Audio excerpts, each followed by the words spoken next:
2, 4분기를 기점으로 해서 하반기에 좋아진다라는 이제 얘기가 많이 나오고 있기 때문에 차도 많이 팔리고 매출의 볼륨이 늘어나면서 가격 P도 같이 이제 상승하는 이제 그런 그림이 되면서 2차 전지가 다시 한번 이제 랠리를 펴는 거기다가 이제 금투세까지 뭐 유예가 되든지 폐지가 되든지 하면 금상첨화겠죠. 안녕하세요, 부익남입니다. 오늘은 박순혁 작가님을 모시고 요즘 뭐 논란되고 있죠. 이제 금투세부터 2차 전지 그리고 주식시장 전반에 대한 이야기를 한번 나눠보는 시간을 가져보겠습니다. 작가님 안녕하세요. 네, 안녕하십니까. 네, 저번에 그 상속세 얘기 한번 나와서 해주셔가지고 막 댓글도 막 공감 많이 된다 이런 얘기 해주셨는데 사실 지금 상속세도 문제지만 더 시급한 거는 지금 금투세 아닙니까? 당장 급한 거는 금투세죠. 네, 그래가지고 저희 구독자분들도 지금 금투세 좀 설명해달라 해서 제가 아예 전문이시니까 모셔가지고 한번 얘기를 한번 들어보려고 합니다.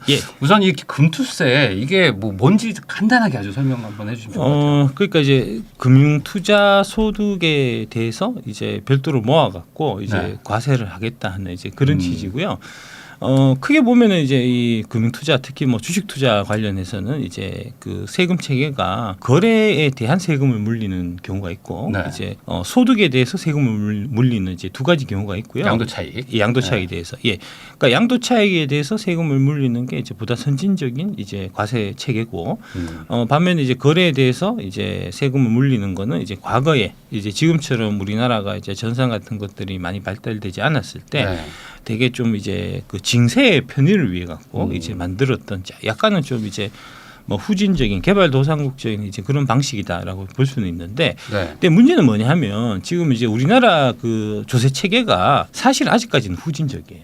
그러니까 이제 미국 같은 경우는 이제 세금 어떻게 내냐면은 개인들이 자기가 1년 동안 이제 벌었던 모든 소득, 이제 근로소득, 그다음에 뭐 주식을 팔았다고 하면 이제 주식 양도소득, 부동산 양도소득 이런 걸 다 모아갖고 이제 우리가 그 5월달에 종합소득 신고하잖아요. 이제 그게 이제 미국에서는 되게 보편화되어 있는 방식이거든요. 그래서 다 5월달에 개인소득을 신고하고 그때 당연히 이제 주식 투자해서 이득이 나면 세금 내고 만약에 손실 나면은 이제 다른 세금이 이제 줄어드는 이제 그런 형태로 이제.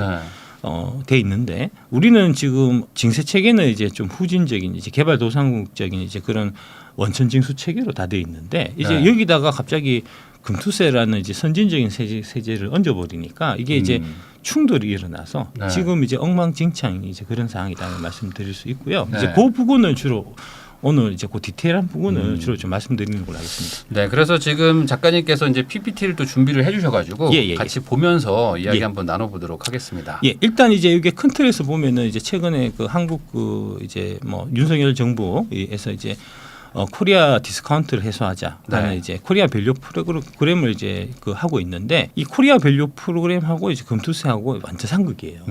딴 거 안 해도 되고 사실 금투세만 폐지를 해도 코리아 이제 밸류업은 저절로 이루어진다라고 이제 볼 수 있거든요. 그게 왜 그러냐면 이제 주가라는 거는 이제 이론적으로 볼 때 이제 EPS 주당 순이익에다가 PER 이제 그 멀티플 주당 순이익에 대한 이제 몇 배를 주느냐로 이제 결정된다라고 볼 수 있는데 그러면은 이제 이거를 두 요인을 나눠서 보면 이제 EPS 요인, 그러니까 주당 순이익이 늘어나려고 하면 어떻게 되겠습니까? 기업들이 장사를 잘해야죠. 그렇죠. 이거는 이제 산업 정책이 필요한 거고요. 그러니까 뭐 지금 이제 윤석열 정부에서 열심히 하고 있는 이제 반도체 산업을 이제 부흥한다든지 아니면 2차 전지 산업을 육성한다든지 하는 이제 이런 부분들이 제대로 작동을 해야 EPS가 올라가서 이 주가 상승 요인이 생기고 그거는 뭐 이제 산업계에서 해야 될 일이니까 이제 금융 쪽에서 담당할 건 아니고 이제 금융 쪽에서 담당할 거는 바로 이제 PR을 올리는 이제 이게 이제 중요한 건데 이 PR을 결정하는 거는 결국은 이제 세금 같은 이제 각종 제도와 문화다라고 볼 수 있습니다. 그래서 이제 그런 제도와 문화 측면에 있어서 PR을 좀 높이기 위한 이제 그런 차원에서 지금 실시되고 있는 게 이제 코리아 밸류업인데 이 코리아 밸류업에서 그러면 이제 어떤 요소들을 이제 건드리면 코리아 밸류업이 가능할까? 첫 번째 얘기 많이 나오는 거는 이제 사모펀드들 그다음에 지금 여의도에서 주로 얘기하는 거는 이제 거버넌스 문제. 이제 주주환원, 이제 배당 뭐 지급하고 이런 문제들 많이 얘기하잖아요. 그러니까 이제 그 문제가 첫 번째로 이제 해당되는 건데 지금 여의도에서 나오고 있는 뭐 상법 개정을 해야 된다든지 하는 건 사실은 제가 봐서는 실효성이 많이 떨어지고요. 이제 저 PBR 주식들 PBR을 올려야 된다. 뭐 이거는 뭐 선언적으로는 얘기할 수 있지만 올려야 된다라고 얘기해서 PBR이 그냥 올라가는 건 아니거든요. 그렇죠. 그래서 지금 사실은 뭐랄까 좀 흐지부지되어 있는 감이 있고. 근데 이제 지금 그 관련해 갖고 코리아 밸류앱에서 나오는 한 가지 요소가 사실은 이제 이 거버넌스 문제 관련해서 PR을 올릴 수 있는 이제 그 가능성 있는 이제 게 있는데 그게 뭐냐면은 주주 환원율을 높이기 위해 갖고 배당 소득에 대해서 분리과세를 하는 겁니다. 네. 근데 이제 배당 소득에 대해서 분리과세를 하게 되면 당장 뭐 하고 지금 충돌이 되냐면은 이제 금융 소득에 대한 소득세 이제 내는 하고 바로 이게 부딪히는 상황이 되거든요. 종합소득세 낼 때. 그렇죠. 예. 네. 그래서 저 금융투자 금투세를 도입하면서 배당을 분리과세할 수가 없어요.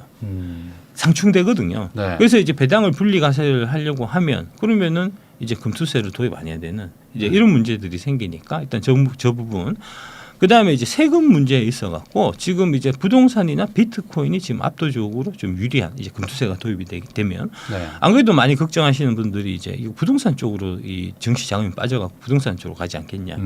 젊은이들은 또 비트코인을 더 많이 이제 투자를 좀 확대하지 않겠냐 하는 네. 이제 좀 우려를 하는 게 똑같이 지금 이게 이제 금투세를 도입하면서 이제 비트코인에 대해서도 지금 과세를 한다는 이제 입장인데 당국이 거기에 이제 20% 이제 그 세금 매긴다는 거거든요. 근데 그게 좀 차이가 있는 게 뭐냐 하면은 이제 주식 투자를 통해서 발생한 소득에 대해서는 이제 공제 없이 바로 20%예요. 근데 비트코인은 금융 상품이 아니기 때문에 네. 지금 뭘로 돼 있냐 하면은 이제 무형 자산이거든요. 무형 자산 양도 소득에 대해서는 이제 필요 경비 60%를 공제 주도록 돼 있습니다. 네. 그러니까 실제로 이제 그 60%를 제한 이제 0.4 곱하기 20% 그러니까 세금이 8%예요. 비트코인은. 네. 8% 정도면 낼 만도 하네요. 예, 예, 예. 그 8% 내는 비트코인을 하지. 네. 20%를 내는 주식 투자를 할 이유가 없는 거잖아요. 그다음에 주식 투자는 지금 이제 추후 낮아지긴 하지만 이제 0.15%라는 이제 거래세가 붙는데 네. 지금 비트코인은 거래세 없잖아요. 네. 그러니까 그런 부분에서도 비트코인 유리합니다. 그다음에 사모펀드가 유리해지는 겁니다. 법인 투자가 유리해지고 네. 반면에 개인 투자자는 불리해지는. 그래서 이렇게 되면 결국은 이제 개인 투자자들은 법인 만들 돈이 없는 개인 투자자 같은 경우는 증시를 외면하게 될 거잖아요. 네. 안 할 거잖아요. 그러면은 당연히 이제 PR이 하락하는 요인이 되니까 주가는 떨어지게 되죠. 그래서 금투세는 코리아 디스카운트의 이제 심화 요인이 될 수밖에 없다는 이제 그런 거고요. 네. 예, 요게 이제 최근에 이제 문제가 됐었던 이제 그 민주당 정책위 의장 진성준 의원이 금투세 이제 유예 없이 당장 내년부터 빨리 도입해야 된다 하는 거를 이제 자기 페북에 올렸는데 네. 이걸 보면 이 정치인의 수준이 참으로 한심하다. 정책위 의장이라는 자가 이렇게 이제 세법이나 조세 체계나 이제 금투세 디테일에 대해서 모르고 이렇게 글을 막 싸지를 수 있냐 하는 이제 비판을 하지 않을 수 없다. 이제 그런 얘기입니다. 어떤 의미에서? 예, 여기도 나오지만 이게 이제 금투세는 단순하고 효율적인 과세 체계, 선진국형 과세 체계를 도입하자는 네. 이런 거라는 거잖아요. 우리나라의 금융투자 관련 세제는 후진적이다. 이런 지적을 계속 받아왔는데 그 후진적이라는 이제 지적을 받아온 거는 사실이에요. 네. 문제는 뭐냐면 다른 세법 체계하고 동일하게 선진적으로 가야지. 바꿀 거면 다 바꿔야지. 다 바꿔야지. 예, 네. 예. 딴 과세 체계는 그대로 후진적인 지금 이제 그 원천징수 체계를 두고 금투세만 도입하면 이게 왁구가 앞뒤가 안 맞는 거죠. 그렇죠. 덤튀기 쓰는 겁니다. 네. 예. 그다음에 이제 두 번째로 개별 종목, 개별 상품에서 이익이 나면은 세금을 내야 되는 것이 우리의 과세 체계다. 그래서 이제 통합해 갖고 손실 이득 다 합쳐갖고 5천만 원에 대해서 5천만 원 미만에 대해서는 이제 좀 비과세하고 5천만 원 초과하는 거에 대해서 이제 부과한다 이렇게 돼 있는데 이것도 틀린 얘기예요. 네. 디테일로 들어가면 그렇지 않아요. 예, 그 얘기 뒤에 다시 한번 말씀드릴 테고. 그다음에 이게 결국은 이제 부자 감세로 재정 건전성을 악화시킨다 이렇게 얘기하는데 그렇지 않습니다. 금투세를 도입하는 게 부자 감세를 해주는 거고요. 특히 사모펀드의 감세를 위한 목적의 법안이기 지금 금투세를 밀어붙이는 이제 민주당의 그 속셈인 거고요. 그러니까 민주당이 이제 뒤에 그 과거에 이제 뭐 라임이나 옵티머스 펀드 할 때 그 관련자들이 다 민주당 의원들이었던 것을 생각해 보면 결국은 이제 이 사모펀드 업계들의 이제 로비를 받아갖고 지금 이제 이 금투세라는 이제 천하의 악법을 밀어붙이는 거 아니냐 이런 생각을 할 수밖에 없다는 거죠. 그러면 이제 금투세에 대해서 좀 더 디테일하게 설명해 주시면 좋을 것 같습니다. 예, 내용들은 뭐 쉬운 내용들은 아실 테니까 이제 넘어가고 네. 디테일상의 문제점 제가 말씀드리겠습니다. 총 4가지가 있는데 아까 말씀드렸듯이 원천징수하고 금투세 상충이 다수가 발생합니다. 그러니까 이제 5천만 원 미만은 아까 진성준 의원이 그 5천만 원 미만은 세금 안 낸다. 그렇지 않습니다. 5천만 원하고 전혀 상관없이 모든 국민들이 금투세 과세가 대상이 됩니다. 그래. 뭔가 알고 있는 거랑 다를 것 같은데 설명해 주시죠. 예, 그거를 설명드리겠습니다. 자료를 다 갖고 왔으니까 첫 번째. 네. 두 번째로 이제 거래세를 존치하고 거기다가 플러스 금투세 하는 건 이중과세입니다. 사실은 삼중과세예요. 플러스에서 뭐가 붙냐면은 건강보험료 올라가요. 아, 네. 예, 건강보험료가 8% 올라가거든요. 건강보험료 무시 못하죠. 예, 네. 그러니까 실제로 이제 22%라고 하면 사실은 30%인 거고요. 네. 27.5%라고 하면 실제로는 8%니까 35.5%인 겁니다. 근데 그게 이게 이제 내가 따박따박 버는 거에 대해 갖고 매년 동일하게 버는 거에 대해서 35% 이렇게 내면은 뭐 그렇다 치는데 이거는 한번 벌 수도 있고 안 벌 수도 있고 이런 거잖아요. 네. 이익 났을 때는 35% 세금 떼고 손해 났을 때는 돌려주냐 안 돌려준다니까. 네. 빡치지. 그러니까 누가 하겠냐고. 네. 이 삼중과세를 피해가는 방법이 법인으로 주식 투자하는 거예요. 법인으로 하게 되면은 지금 법인세가 2억 이하의 경우에 9%입니다. 9%. 네. 예, 9%. 2% 깎아줘서. 예, 예. 그러면은 그 이유가 22%인가요? 19%. 19%. 아, 9% 19%예요. 네. 아, 예. 그러니까 아니 그 19% 세금 내지. 네, 그렇죠. 19% 세금 내다가 플러스에서 뭐가 있냐면 이제 법인은 거래세를 뭐랄까 세금 낸 거가 되니까 비용으로 감세가 되거든요. 그러니까 네. 법인은 거래세 안 내요. 개인만 네. 낸다니까 거래세를. 그리고 추가적으로 이제 금융소득 발생했을 때 개인은 아까 35.5, 네. 법인은 19%인데 아 법인 하지 왜 개인은 하냐고. 네. 법인 만드는 거 어렵지도 않아요. 돈 많이 안 들거든요. 그러면서 이제 법인 만들어 투자를 하면서 이제 관련해서 각종 비용 주식 투자하려면 이제 컴퓨터 좋은 거 있어야 될 거 아닙니까? 네. 이제 HDS 깔아야 될 거잖아요. HDS 깔고 개인은 비용 처리 안 되잖아요. 네. 할 데를 없다니까. 네. 근데 그런 것도 다 뺄 수 있는데 당연히 법인으로 투자하지 왜 개인으로 투자합니까? 네. 그다음에 금투세가 이제 분류과세되는 게 문제입니다. 네. 원래 애초에는 처음에는 종합과세였어요. 종합과세였는데 은근슬쩍 분류과세로 바꿨거든요. 네. 왜 바꿨냐? 그래야지 사모펀드 세율을 떨어뜨리지. 원래 지금 사모펀드들은 금융소득 종합과세 대상이 돼갖고 최고 네. 세율이 49.5잖아요. 그러니까 네. 돈 많은 사람들은 이제 49.5%씩 따박따박 내고 있었어요.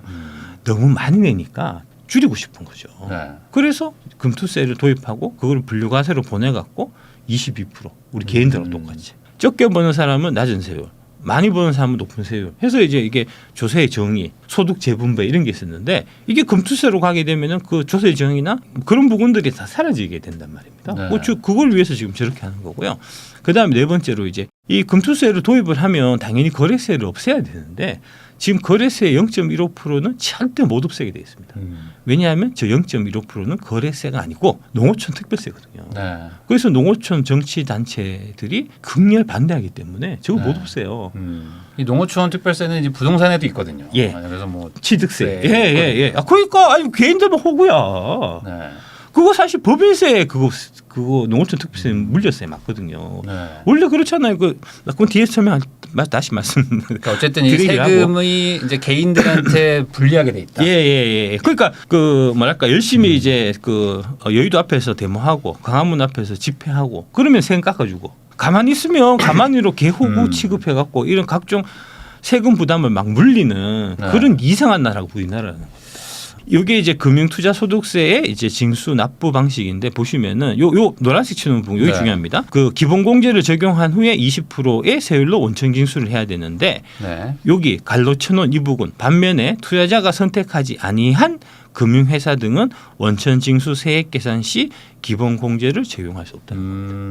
투자자의 선택이 중요한 건데 이 그게 어떤 디테일이 의미입니까? 그러니까 금융회사를 하나를 선택할 수가 있어요. 아.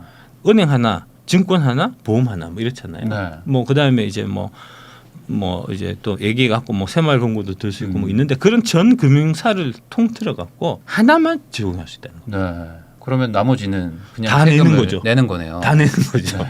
그러니까 다 걸린다고. 예. 물론 뭐 계좌 하나만 써라고 말할 수도 있지만 예. 아닌 분들도 있거든요. 아니 계좌 하나 어떻게 씁니까? 네, 아니 여러 개 기본적으로 쓰는 사람도 은행, 많아요. 증권, 보험 하나씩은 다 있잖아요. 내가 이제 그 뭐 이제 노후를 대비하기 위해 갖고 이제 보험사에 변액연금 보험을 지금 들고 있다. 네. 그 변액연금이 이제 앞으로 금투세 되면은 이 과세 대상이거든요. 그럼 그거는 또 뭐 그걸 내가 보험을 신고했다. 네. 그럼 나머지는 또 안 되고. 증권에서 내가 지금 주식 투자하는 거는 5천만 원 세액 공제 없이 고스란히 다 내야 된다. 아, 이런 디테일이 있었군요. 이런 디테일이 숨어 있는 겁니다. 네. 그래서 저런 이유들 때문에 재정부 그 이제 기재부 공무원들이 이거 절대 안 된다. 이거 지금 다시 생각하시라고 그렇게 많이 얘기했는데도 이제 2020년 돼 갖고 그때 이제 총선에서 민주당이 그때도 180석 압승했잖아요. 압승하자마자 밀어붙인 저거예요. 네. 그렇게 밀어붙여 놓으니까 이제 공무원들이 사실 세금 문제는 기재부 공무원들이 뭐 국회의원들 훨씬 전문가잖아요. 그러겠죠. 네. 기재부 공무원들 말 다 싹 무시하고 자기들이 법을 막 통과시켜 놓으니까 법의 구멍이 뻥뻥 뚫려 있는 겁니다. 저게 대표적인 사례예요. 네.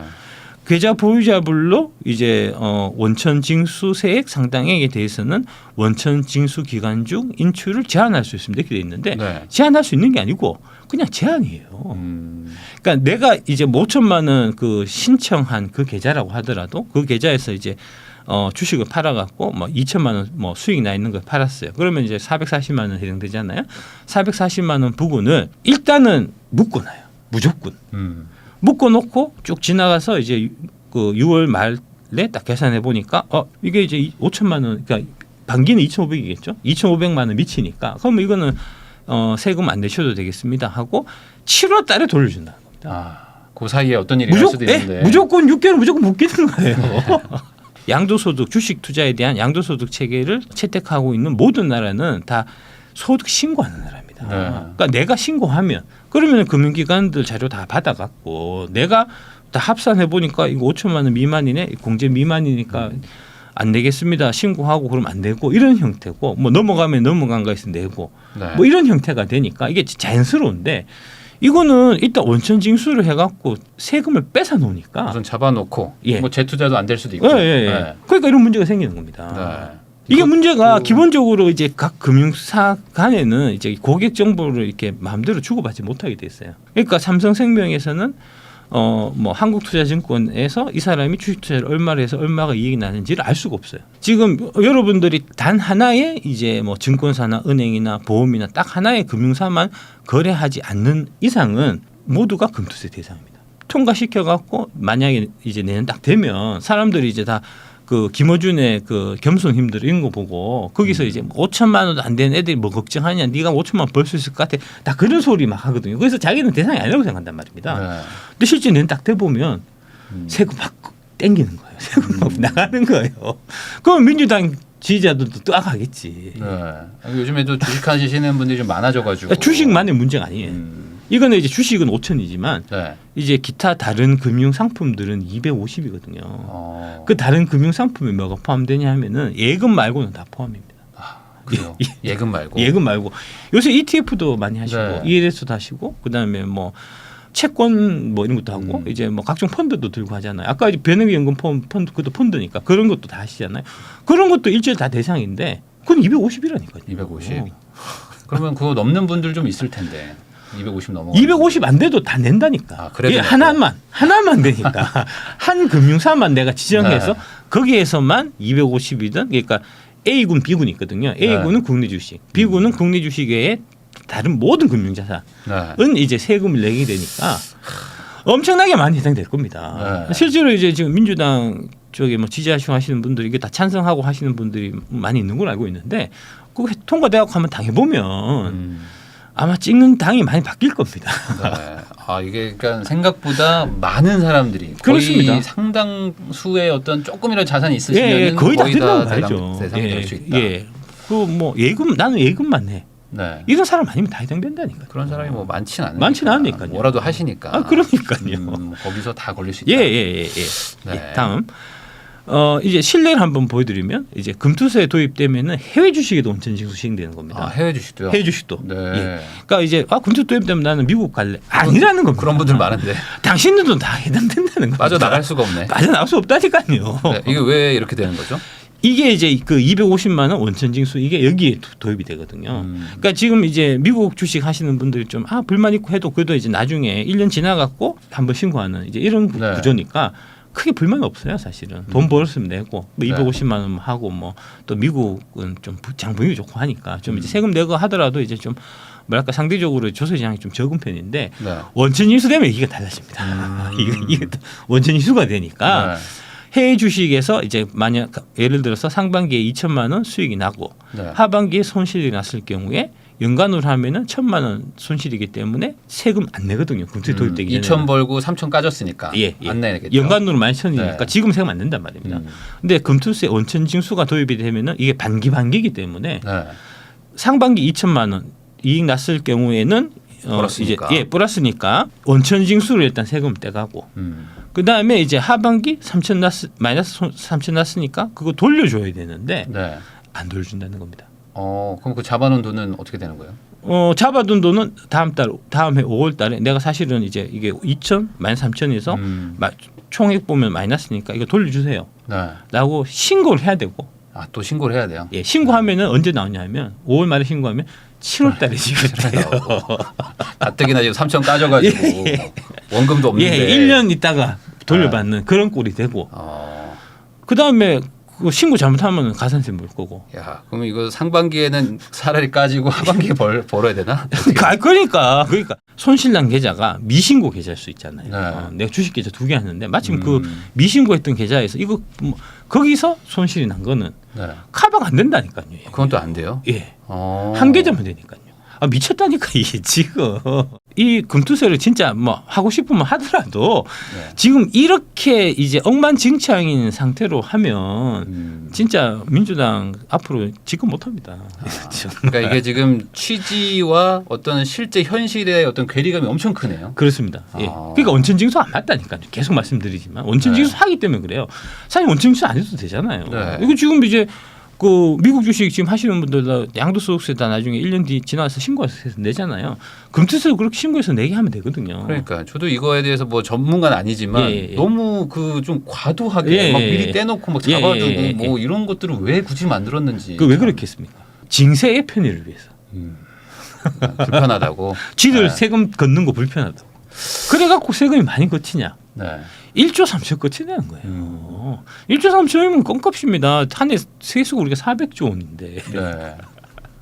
오히려 저것 때문에 이제 첫 번째로 이제 그 거래가 위축돼서 지금 안 그래도 이제 금투세 얘기 나오면서 지금 거래가 말라붙었어요. 하반기에 그 시행되면 앞으로 어떻게 될지 모르니까 사람들 주식 시장에서 서서히 돈을 뺀단 말입니다. 주식 개인 계좌로 하시는 분들도 이제 법인 설립하면 그거 투자하려고 돈 벌면은 이제 하나씩 팔아갖고 지금 시장에 돈이 안 들어와요. 지금 당장 거래세가 줄고 있는 게 이제 연말까지 해갖고 1조 3천이 넘을 겁니다.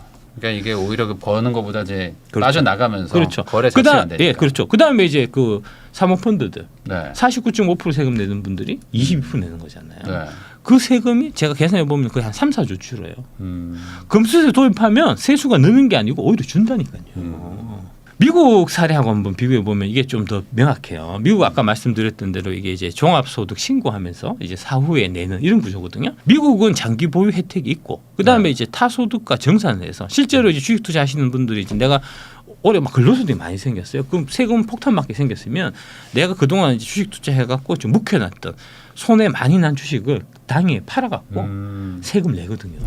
실제로 그래서 미국 증시하신 분들 이제 아시겠지만 연말 되면은 절세 매물 나온단 말입니다. 그게 그래서 나오는 거예요. 이거 팔아놓으면은 이제 내년 5월달에 그 소득세 신고할 때 이제 이쪽 근로소득세에서 세금을 줄일 수가 있으니까 그런 식으로 이제 내가 컨트롤할 수가 있는데 그 컨트롤 못하게 하려고 원천징수한다는 거니까 그거를 못하게 하는 의도일 수도 있다. 그러니까 이게 참 지금 너무 진짜. 뭐 저도 알기로도 미국은 이제 뭐 이런 저런 세금이랑 뭐 소득을 다 합쳐가지고 너가 1년에 얼마 벌었니? 그러니까 다 합쳐서 이제 하니까 어찌 보면 합리적일 수 그게 있는데. 그게 선진적인 과세 체계잖아요. 그러니까 그런 선진적인 과세 체계를 먼저 만들어 놓고 그 다음에 이 선진적인 금수세를 도입해야 이게 맞는데 우리는 이제 과세 체계는 아까 말씀드린 대로 이제 국민을 못 믿어갖고 혹시 탈세할까봐 이제 아주 친절하게 이제 원천징수해갖고 따박따박 떼가는데 거기다가 금수세를 얹어놓으니까 지금 이런 이상한 꼴이 생기는 거거든요. 특히 또 미국의 경우에는 이게 이제 장기 보유 시에 세금을 많이 줄여줍니다. 장기 보유하게 되면 하나 1억 2천 이하는 0이에요. 0%. 예. 하나 1억 2천에서 7억 5천까지 세율은 15%밖에 안 되고요. 7억 5천 이상일 때 세율이 20%다. 그다음에 사후 신고 및 납부 원천 징수가 없고요. 그다음에 손익통산은 무제한 해주거든요. 우리는 이런 게 하나도 없잖아요. 손익통산도 5년밖에 안 해주고 사후 신고가 아니고 원천 징수를 해버리니까 너무 불리해요. 그다음에 이 이제 그 장기 보유 특별공제 같은 경우는 장기 이제 보유했을 때 세율을 깎아주는 것 같은 경우는 부동산은 장기 보유 특별공제 있잖아요. 있습니다. 그럼 투세는 없다니까. 아 왜 이러냐고. 그러니까 이제 오래 보유하지 말고 이제 막 많이 사고 팔고 하라는 거죠. 예. 네. 오래 보유하게 되면 결국은 이익이 더 많이 커지겠죠. 네. 그러면 22%보다는 27.5%의 가능성이 많은 거잖아요. 네. 거기다가 의료보험료 폭탄까지 대기되고 있으니까 그 결국 나라에서 장기 투자하지 마라. 네. 단타나 쳐라. 아니면은 저기 비트코인 배워갖고 이제 가상자산 투자하든지. 그러니까 이거에 들어오면은 개인들 보고는 이제 주식시장을 떠나라는 약간 그런 요인처럼 되는 거네요. 크게 보면은 두 가지 갈래일 것 같아요. 그러니까 네. 이제 주식 투자를 포기하고 이제 비트코인이나 이제 부동산 쪽으로 가시든지 네. 아니면은 법인을 활용한 주식 투자가 되게 유행할 겁니다. 법인은 엄청난 지금 이 체계에서는 법인으로 주식 투자하는 게 엄청난 장점이 있는 거잖아요. 네. 예. 마음 편하게 이제 주식 투자해갖고 이제 기회 사다리를 통해서 이제 조금 좀 부자가 돼보자. 뭐 노동소득 갖고는 이제 암만 벌어봐야 한계가 있는 거니까 이제 자산소득이 반드시 따라야 되는데 이제 그 피터 린치께서 말씀하신 당신이 잠들고 있는 동안에도 돈 벌고 있는 게 없으면 당신은 영영 이제 일의 노예에서 못 벗어난다. 그래서 이제 일의 노예 벗어나기 위해 갖고 열심히 이제 부익난 TV도 보고 이제 빠떼라 씨 이제 강좌도 이제 보고 책도 보고 하면서 열심히 이제 투자 공부해 갖고 이제 좀 일어서려고 하니 이 금투세라는 폭탄을 터뜨려갖고 네. 작살 내지 못하자는 겁니까? 그러니까 미국 시장 대비 세법적으로는 유리한 부분이 없다. 없는 게 아니고 뭐 엄청나게 불리하죠. 네, 그러면은 가뜩이나 이제 한국 국장 경쟁력이 뭐 미국 대비 좀 떨어질 수도 있는데 여기서 더 안 좋아지게 되는 거니까 이제 시장 참여자들이 야 이러면은 시장이 더 안 좋아지면 나가야 되나 하는 그 생각이 더 드니까 더 안 좋아지네. 예, 그럴 수밖에 없습니다. 예. 네, 그런 악순환이 생길 수도 있다는 거네요. 예, 악순환이 생기는 게 아니고 100%예요. 예. 이게 이제 아까 말씀드렸던 이제 그 디테일한 부분 가면 더 문제가 이제 아까 그 주식 투자에 대해서만 5천만 원 주식 투자하는 것만 생각하는데 그 이외에 각종 이제 금융투자 소득이 다 해당이 되기 때문에 제가 봤을 때는 제일 큰 타격을 받을 게 이제 두 가지인데 그 여러분들이 이제 치킨값 벌려고 하시는 네. 그 공모주 투자. 공모주는 이 개별 증권사별로 이제 그 저기 계좌를 터야 공모주를 받기 때문에 네. 공모주 투자하시는 분들은 보통 20개씩 있거든요. 네. 증권 계좌가. 네. 그 20개 중에서 하나만 선택하고 나머지 19개는 다 세금 내야 되는 겁니다. 네. 예. 그래서 옛날에 이제 그 뭐 한 주 두 주 받아갖고 이제 2만 원 벌어서 아 치킨값 벌었다. 치킨 못 사 먹는다는 겁니다. 4,400원 세금을 내야 된다는 거죠. 나는 5천만 원 안 벌었으니까 상관없다 이렇게 아닙니다. 생각하면 안 된다는 예. 다 해당이에요. 4,400원 이제 그 세금 빠지는 거고 그러면은 이제 이거 벌었을 때는 4,400원 내고 손해 나면 저기 돌려주냐 안 돌려준다니까요. 그러니까 이게 손익통산을 예 해보면 그러니까 이거는 너무 저기 뭐야 불리하잖아요. 네. 그럼 어떻게 되겠죠? 이제 사람들이 개인들이 공모주 투자가 확 이제 열기가 사그라들겠죠. 공모주가 상장이 안 될 거 아니에요. 공모 시장도 좀 안 좋아지고. 예. 사실은 증권 시장에 이제 이 목적이 여러분들이 주식 투자해서 돈 벌려고 만들어 놓은 게 아니고 그런 카지노 하라고 만들어 놓은 게 아니고 네. 사실 주요 목적은 이제 그 저기 신생 기업들 이제 자본이 필요한 기업들이 그 모금 자본을 주식 시장을 통해서 IPO라는 제도를 통해 갖고 이제 가져가라는 네. 그게 사실 주식 시장을 만들어 놓은 가장 큰 국가 산업적인 이제 이유거든요. 네. 근데 그 기능이 망가지는 겁니다. 네. 그다음 두 번째는 뭐가 문제냐면 채권 쪽도 문제거든요. 채권도요. 예. 채권 쪽도 채권의 이제 자본 이득 차익에 대해서 지금 과세가 돼버리니까 네. 그거는 250만 원인데 그것도 아까 말씀대로 신고한 데 아니면 네. 다 내야 되는 거잖아요. 그러니까 이제 같은 값이면 예금하지 예금은 네. 이제 15.4% 내고 땡인데 이거 괜히 해갖고 자본 이득 발생한 거에 대해 갖고 22% 세금 내고 이제 이러면 불리해지니까 채권 시장의 개인 투자자들의 이제 시장 참여가 확 줄어들 겁니다. 그러면 어떤 채권이 가장 결정적으로 타격을 받냐면 트리플 B 이하의 이제 하이힐드 채권이라는 게 있어요. 네. 거기가 직접적인 타격을 받습니다. 실제로 보면 이제 이 기관 투자자 같은 경우는 이제 이 내부 규정 이런 거 때문에 A 이상 아니면 투자를 잘 못해요. 트리플 B 등급은 이제 투자 등급이긴 하지만 조금 까리한 애매한 이런 거기 때문에 네. 좀 일종의 약간의 좀 위험성이 있는 이런 거기 때문에 그런 것들은 개인들이 많이 그 채권을 사거든요. 네. 그런 채권 수요가 다 사라지는 겁니다. 그럼 그 기업도 어떻게 되죠? 도산하겠죠. 네. 파산하겠죠. 조달이 안 되니까. 예. 지금 이제 개인 그 증권사 다니시는 분들 보면 이제 그 개인 투자자들 이제 그 예금은 좀 금리가 너무 낮으니까 이게 좀 채권 투자 한번 해보시라. 이게 트리플 B인데 조금 위험성이 있긴 해도 그래도 뭐 이게 대기업이고 뭐 하니까 요새 특히 건설사들이 트리플 B 채권 같은 거 많거든요. 어디 좀 얘기할까요? 저기 뭐 두산건설이다. 뭐 그 정도면 한 트리플 B일 겁니다. 이런 건 좀 사도 괜찮지 않겠습니까? 두산 또 믿을만 하니까. 그래서 이제 두산건설 채권이 보통 한 7% 8%씩 거래되거든요. 그런 투자를 하시는 분들이 많은데 그런 데서 소화가 되기 때문에 지금 이제 이게 굴러가는데 이 건설 쪽이 안 굴러가요. 자금 조달이 안 돼가고 어떻게 되겠습니까? 작살나는 거죠. 이게 아주 사소한 건데 사실 1조 3천억이 그랬잖아요. 지금 민주당이 1조 3천억 세금을 더 걷으려고 하다가 근데 걷지도 못해. 거래세 주는 거. 그다음에 아까 말씀드린 이제 사모펀드 세금 주는 것 때문에 실제로 세금을 오히려 주는데 그에 대한 파급 효과로 지금 이제 IPO 시장이 급속하게 위축되고 그다음에 트리플 B 같은 이제 하이힐드 채권 시장이 망가지고 이렇게 된단 말입니다. 미쳤다니까. 이거는 단순하게 이 금투세 도입은 이게 문제가 이제 단순하게 내가 돈을 좀 덜 벌고 더 벌고 세금 더 내고 덜 내고 이런 문제가 아니고 국가 경제를 이제 진짜 파탄에 이르게 할 수 있는 이제 지금 그런 세금이거든요. 그러니까 이것 때문에 이제 금융시장이 막 교란이 될 수가 있다. 그렇습니다. 예, 교란 될 수 있다가 아니고 교란됩니다. 보십시오. 대한민국만 증권거래소도 있고 주식 양도세도 있어요.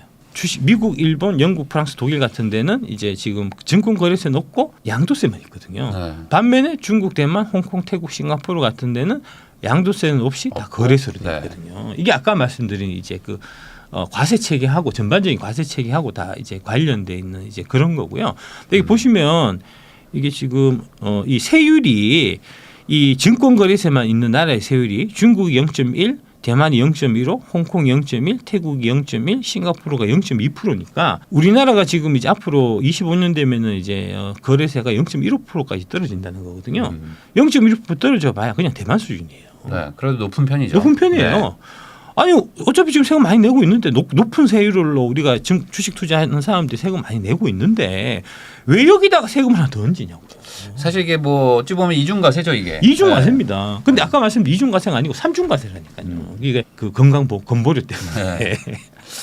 주식 투자하지 말라는 얘기예요. 법인 만들어서 하든지. 그래서 사실 이거 이 양도세를 넣으면서 거래세는 없애라. 이게 또 취지일 수도 있는데. 그렇습니다. 또 안 됐어요. 원래 그 처음 나온 얘기는 그거였어요. 이제 우리 거래세를 없애고 양도세로 가야 되니까 거래세 없애겠다. 양도세만 하자 했는데 거래세를 왜 못 없앴냐 하면 금투세하고 도입하고 무관하게 거래세는 0.15%로 인하되는 걸로 잡혀 있고요. 왜 이러냐? 글로벌하게 0.15가 높은 게 아니니까. 예, 그렇게 돼 있고요. 그러니까 여기에서 이제 그러면은 이제 금투세를 도입하지 않으면 금투세를 도입하는 조건으로 0.15%까지 낮추는 걸로 지금 돼 있기 때문에 금투세를 도입하지 않으면 이게 0.15%로 낮아지지 않는 게 아니냐.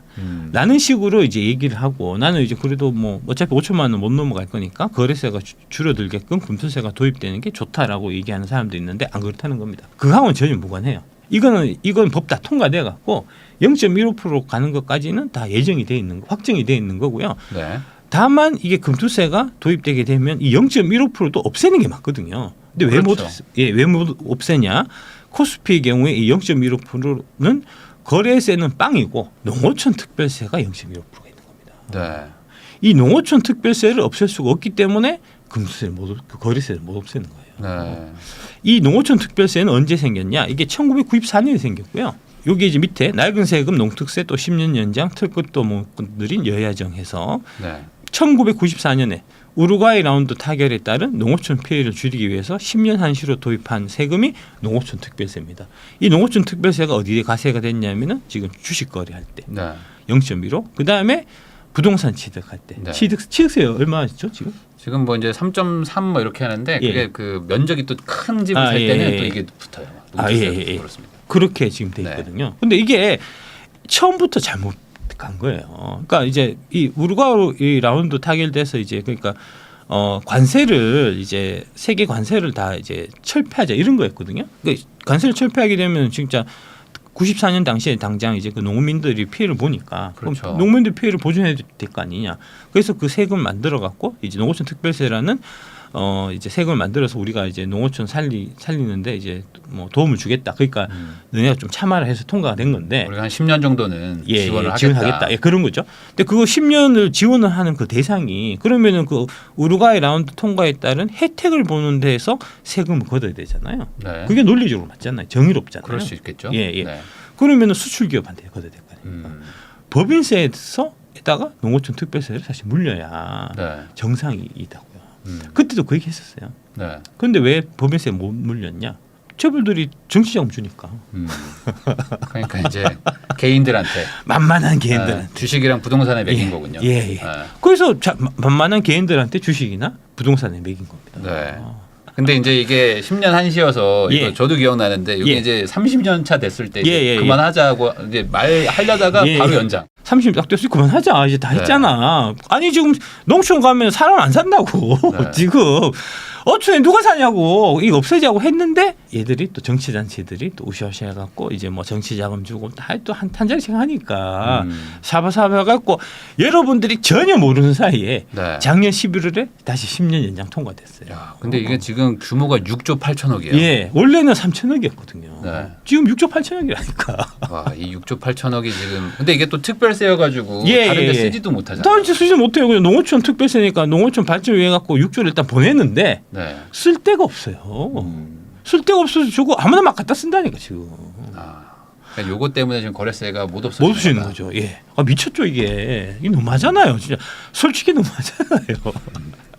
그러니까 뭐 세금을 거둘 수는 있는데 말씀하신 것처럼 이득을 보는 데서 걷어서 이제 뭐 피해 보는 데 주는 거는 뭐 명분은 맞을 수 있는데 지금 그러니까, 이거는 뭐 그게 아니니까. 그러니까 금수세 문제는 뭐냐면은 이제 불이한 세금이라는 게 문제입니다. 그러니까 이제 조세 형평이나 조세 정의나 이런 데 하나도 안 맞잖아요.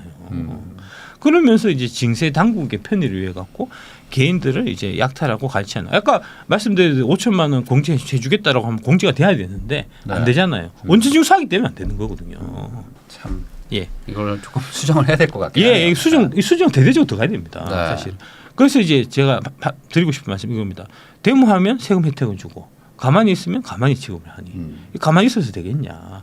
지금 이제 그 1994년 우루과이 라운드 할 당시에 농민들이 저렇게 극렬하게 데모했었어요. 네, 그때 뭐 심했죠. 저때 홍콩까지 가갖고 했었다니까요. 홍콩까지 가서 불지르고 그랬다니까요. 그래서 홍콩 사람들이 한국 사람들 화끈한 줄 아는데 데모도 화끈하게 안 이랬다니까요. 그래서 이제 그것 때문에 정치적으로 이제 뭐랄까 정치인들이 이제 이런 데모하고 하는 거에 대해서 이제 무시할 수 없어갖고 그래서 통과된 게 농어촌 특별세인데 그걸 왜 주식 투자하는 사람한테 매기냐고. 부동산 사는 사람한테 왜 매기냐고. 그렇죠. 그러니까 마찬가지로 이제 지금 부동산 같은 경우도 이제 취득세, 양도소득세 같이 내는 구조인데 잘못된 거예요. 양도소득세를 지금 많이 내고 있기 때문에 부동산에 관련해서 취득세는 줄여주는 게 맞는 겁니다. 지금 취득세는 뭐 13.4%까지 냅니다. 그건 미쳤다니까요. 부동산 시장이 지금 이제 난리 부르스나고 막 난장난 게 그런 이상한 세금 체계가 이게 시장을 교란한 이거 지금 부동산 시장에서 지난 문재인 정부 때 다들 겪었고 그래서 정권이 바뀐 거잖아요. 그거를 지금 주식시장에서 쟤들이 다시 한번 하려고 하거든요. 왜 그러냐고. 한번 당했으면은 좀 정신 차리고 좀 교훈을 얻어야 될 거 아니냐고. 이제 여기 금융투자소득세의 시행으로 달라진 주요 사항은 무엇인가요? 이게 이제 신한투자증권에서 이제 투자자들한테 이제 일문일답식으로 이제 좀 친절하게 나온 그런 자료예요. 배당 소득에서 금융투자 소득으로 바뀐다. 종전에는 배당 소득으로 분류되어서 종합소득에 포함되었던 파생결합 증권의 이익, ELS, DLS, ETN, 뭐 그다음에 이제 선물 옵션 같은 거, 이제 선물 옵션은 10%다가 이제 22% 되는 거예요. 그 사람들도 이제 큰일 난 거고. 그다음에 집합투자기구의 이익, 집합투자기구라고 하는 게 우리가 알고 있는 펀드입니다. 공모펀드, 사모펀드, 특히 사모펀드가 여기 해당되겠죠. 이익이 대부분 금융투자소득으로 재분류되어서 배당소득세가 아닌 금융투자소득세가 과세됩니다. 이게 핵심이에요. 그러니까 원래 같으면 이 배당소득세가 돼서 이게 2천만 원 넘어가면 금융소득 종합과세가 돼갖고 최고 49.5% 내드는 사람들이 이거 바뀌면은 분류과세가 되니까 3억 이하는 22%, 3억 이상은 27.5%로 드라마틱하게 과세되는. 결국 이 목적 하나밖에 없어요. 아무만 들여다봐도 민주당이 이거를 적극적으로 추진하는 거는 얘네들한테 정치 자금 많이 받아서 그렇다. 라고 생각할 수밖에 없는 겁니다. 여기 이제 분류과세 쪽, 급여 이외에 다른 소득이 없어 연말정산으로 소득세 납부 의무가 종결되더라도, 그러니까 대부분의 직장생활 하시는 분들은 연말정산에 이제 신고하고 끝이잖아요. 근데 주식 투자를 내가 했다. 주식 투자뿐만 아니고 뭐 금융 뭐 관련해서 뭐 ELS든 ETF든 뭐 채권을 사든 채권형 펀드를 하든 주식형 펀드를 하든 그다음에 뭐 해외 주식 투자를 하든 아니 그다음에 선물 옵션 투자를 하든 예금 이외에 다양한 형태의 금융 상품을 내가 뭘 하나도 변액연금 보험을 하든 뭘 하나도 하면 금융투자소득세를 별도로 신고하고 납부해야 된다는 겁니다. 상당히 귀찮아지네요. 상당히 귀찮아지죠. 네. 세무서 써야 되죠. 그러니까 주식하는 분들은 이런 거 되게 싫어하는데. 예. 홈택스 해갖고 신고하면 된다 하지만 못해 안 된다고. 까딱 잘못해갖고 수치 잘못 넣으면은 당장 가산세 폭탄 막는다고. 차라리 그거 갈 바에 이제 세무사 해갖고 뭐 몇십만 원 주고 신고하는 게 편하죠. 그러게요. 세무사면 신났지 뭐 저거. 예. 대개 경우는 못 내요. 연세 많으신 분들은 그러겠죠. 넘어가신 분들은 어휴 그 세금을 무서워 어떻게 그걸 내고 있습니까? 그러니까 이런 것도 조금 이제 그러니까 안 좋은 부작용이다. 예, 그거 하기 힘들어서 도저히 힘들고 세무사 찾아갖고 이제 맡기는 것도 막 그렇고 그렇잖아요. 그러면은 이제 공제 안 받으면 되죠. 공제를 안 받아야 된다. 그리고 이게 금융회사에 원천 징수 의무가 25년 생겼다는 거예요. 네. 원천 징수 안 하면 돼요. 안 하고 그거 지금 미국 주식 우리가 소득 신고해서 다 세금 내잖아요. 젊으신 분들 이제 뭐 세무사 쓰는 분도 있고 자기가 직접 홈택스에서 신고하시는 분도 있고. 그렇게 하면 되는데 이거를 하면서 이거를 원천 징수를 얹고 이거를 이제 금융투자소득을 분류과세로 이렇게 빼다 보니까 이런 문제점들이 생기는 겁니다. 네. 단지 징세의 편의를 위해서 분류과세를 하는 거는 사모펀드의 세금을 줄여주기 위해서. 참 뭐랄까 국민들을 위하는 거라는 느낌이 뭐 잘 안 들긴 하는데 전혀 안 들죠. 네. 전혀 안 들죠. 말씀드린 게 상속세 얘기 이제 그때 말씀드렸지만 이제 조금 더 새로 좀 내용이 있어갖고 잠깐 좀 말씀드리겠습니다. 이게 이제 제가 2개월 전에 아마 2월 8일인가 그때 이제 풀 버전이 올해 2차 전지를 이끌 종목은 이것입니다. 해서 이제 부익남 TV에서 이제 영광스럽게 초대해 주셔갖고 이제 찍었던 이게 32만 뷰가 나왔어요. 뷰도 많이 나왔고 그 중에 한 내용이 이제 이 상속세가 답답해서 나왔습니다. 상속세가 한국 주식 발목 잡는 이유. 요것도 한 9만 회 정도 지금 나와서 이거 덕분에 사실 여론이 많이 바뀌었습니다. 상속세에 대해서 이제 많은 분들이 이해하시게 됐고 이제 뭐 댓글 보면 병원 생활 1년을 누워서 배터리 아저씨 강의 듣는 재미로 우울증 없이 유익한 시간을 보냅니다. 힘내세요, 화이팅 하셨는데 이런 걸 보면은 되게 좀 보람 있고 좀 그렇죠. 이제 캐치하시기 바랍니다. 더 재밌게 한번 해보겠습니다. 그렇고 밑에 이제 박 작가님의 탁견에 폭풍 공감합니다. 박 작가님의 애국적 의견, 고견에 공감하면서 우리나라가 부강할 수 있도록 상속세 개혁에 다 같이 노력합시다. 상속세 소송에 대해서 이렇게 폐부 깊숙이 와닿게 되는 귀한 말씀 너무나 감사드립니다. 박 작가님 상속세 관련 너무 좋은 말씀 모든 국민들이 빨리 이해하고 동의하고 실행해야 될 사항입니다. 그래야 대한민국 디스카운트 개선되고 경제 발전이 이루어집니다. 이렇게 이제 좋은 말씀 많이 해주셨고요. 이게 문제가 이게 이제 사실은 우리나라 상속세가 60% 되게 높고 이게 안 낮아지는 게 딴 이유가 있는 게 아니고 이게 또 사모펀드 관계 있어요. 이것도요. PF 애들이 이제 이런 기업들을 사잖아요. 이제 대표적으로 지금 많이 알려져 있는 게 뭐 뭐죠? 그거 37. 손톱깎이 회사나 이제 유니더스 콘돔 회사나 그다음에 나겐낙 같은 이제 그런 거잖아요. 근데 살 수 있는 이제 그 구조가 만들어지는 게 이 과다한 상속세 때문이잖아요. 그러니까 상속세를 어떻게 해결할 방법이 없으니까 사모펀드에 팔잖아요. 사모펀드는 옛 거를 사와야 자기들이 장사를 하니까. 그래서 사모펀드 애들이 막 노비를 해갖고 상속세를 절대 떨어뜨리지 않게. 특히 주식의 상속세가 60%가 유지가 되게. 정치권들은 지금 작업해서 이런 일들이 일어나거든요. 사실 대주주 상속세 뭐 60% 65% 뭐 이렇게 말하는 게 이거는 사실 뭐 회사를 잘 키워서 국가한테 주라는 정도의 세금인데 국가한테 주기 싫으면 지금 넥슨은 그래서 국가에 가 있잖아요. 60% 해갖고 그런 식으로 국가에 가기 싫으면 사모펀드 미리 팔아야 되는 거죠. 그게 사모펀드가 이제 갑의 위치에서 그런 열심히 진짜 이 산업을 일궈갖고 이제 막 이만큼 나라 경제를 부강하게 만들었는데 말년에는 결국 사모펀드한테 싸게 넘기고 이제 갈 수밖에 없는 이런 구조를 이제 만든 거고요. 그래서 이제 이거를 빨리 좀 해소를 해야 그래야 이게 이제 코리아 디스카운트하고 이제 연결된다. 이제 이 말씀을 대통령께서 하셨고 제가 이제 그때 1월 13일인가 이제 그 국민과의 대화회 때 이제 그 상속세 말씀을 하시면서 금융업계에 이제 관련되신 분들이 여론 조성을 많이 하셔야 된다. 좀 네. 부탁을 하셨어요. 좀 부탁 좀 드리겠다 이런 말씀하시더라고요. 그래서 부탁하셔갖고 제가 이제 그 부탁을 받아서 열심히 이제 상속세 이 문제점에 대해서 알리려고 이제 부익남 와서 이제 방송도 했고 우리 이제 부익남 채널에서도 이제 많이 좀 애쓰셔갖고 이 상속세 얘기는 지금 서서히 좀 수면에 올라오는 것 같습니다. 금투세는 지금 되게 핫하게 지금 이제 많은 시민분들이 이제 깨우치셔서 알게 되셔갖고 야 이게 천하약법이구나 이제 여론이 되게 뜨겁고요. 상속세는 이제 물밑에서 조금씩 좀 올라오고 있는 좀 그런 느낌이다. 그래서 이 상속세는 사실 이게 뭐 조금만 더 공부해 보시고 하신 분들은 이게 생각보다 실익이 없고 손해가 되게 크다라는 거를 아시는데 이제 좀 잘 관심도가 좀 낮으신 분들은 아니 그거 왜 깎아주냐, 뭐 그거 깎아줘서 뭐 부자들 돈 벌게 해주냐라고 생각하시는데 그렇게 생각할 부분이 아니잖아요. 그러니까 그런 얘기를 하시는 분들은 대한민국의 주인이 될 자격이 없는 겁니다. 나라 경제가 어떻게 돌아가고 이제 세금이 어떻게 거쳐서 어떻게 쓰이고 그 과정에서 이제 경제에 어떤 영향을 미치고 이런 부분에 대해서 내가 관심을 갖고 제대로 알고 이래야 주인이지.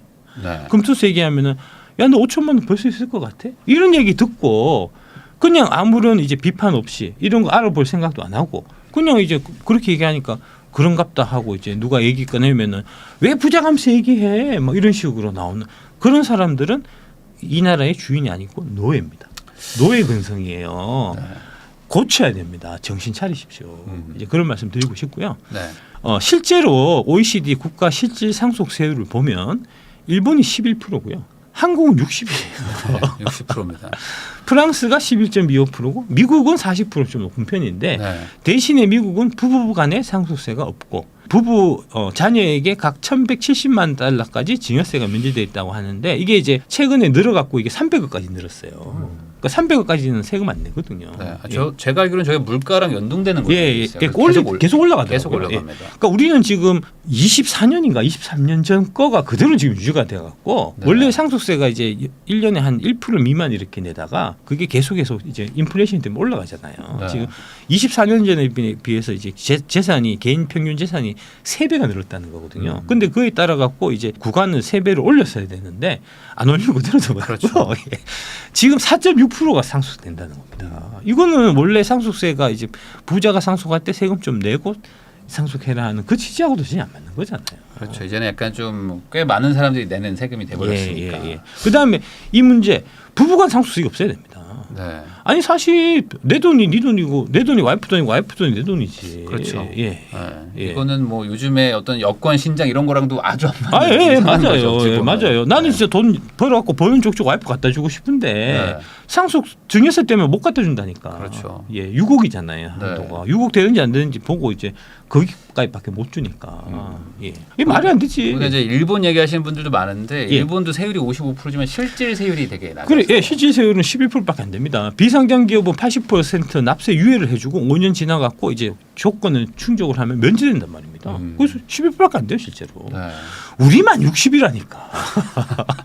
60%면 영국은 지금 20%입니다. 실효세율이. 상장 주식은 50%, 비상장 주식은 100% 공제해주기 때문에 실질세율은 20%인데 이 영국이 상속세를 없애려고 해요. 상속세 없애는 지금 이제 대열에 동참하고 있습니다. OECD 38개 중에서 지금 20개국 그러니까 53%가 상속세가 폐지되는 거예요.